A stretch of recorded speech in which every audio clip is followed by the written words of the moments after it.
On en vient à cette opération de déminage en Seine-Saint-Denis. 8000 personnes évacuées depuis ce matin à Noisy-le-Sec et Bobigny. Objectif, neutraliser plusieurs bombes de la Seconde Guerre mondiale découvertes sur un sentier de la SNCF. Vous découvrez les images qui nous parviennent. Le déminage qui est toujours en cours. Alors comment ça se passe concrètement? Explication avec Michel Chevalet.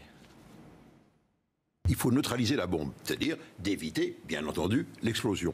Pour ça, il faut enlever le système d'amorçage. Alors regardez bien, une bombe, vous voyez, c'est donc un cylindre en acier. À l'arrière, il y a un empennage pour la stabilisation aérodynamique.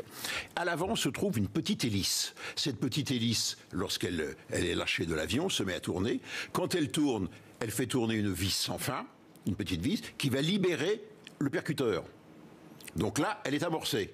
Et au moment de l'impact, le percuteur recule et vient taper l'amorce. Et l'amorce, bien sûr, met instantanément le feu à la poudre. Donc toute l'opération est de démonter à l'avant. Et à l'avant, vous voyez, il y a un gros écrou. Ce sont des écrous en bronze. Il faut donc desserrer ces écrous.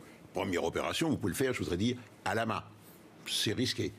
Ça risque d'être bloqué. Deuxième chose, on dit, attention, est-ce que c'est piégé ou pas? Si ce n'est pas piégé, je vais y revenir, à ce moment-là, on met en place un système hydraulique, c'est-à-dire des espèces de grosses pinces qui viennent enserrer l'écrou, et avec, à distance, derrière un merlon en terre, on commande l'hydraulique et on desserre lentement l'écrou.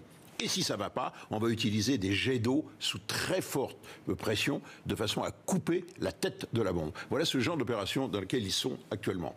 Et à quel cas, quand la bombe on a démonté les mécanismes, elle est neutralisée, présente plus de danger, on va l'évacuer et on ira les faire exploser à Mourmelon, au camp de Mourmelon. Voilà le schéma retenu.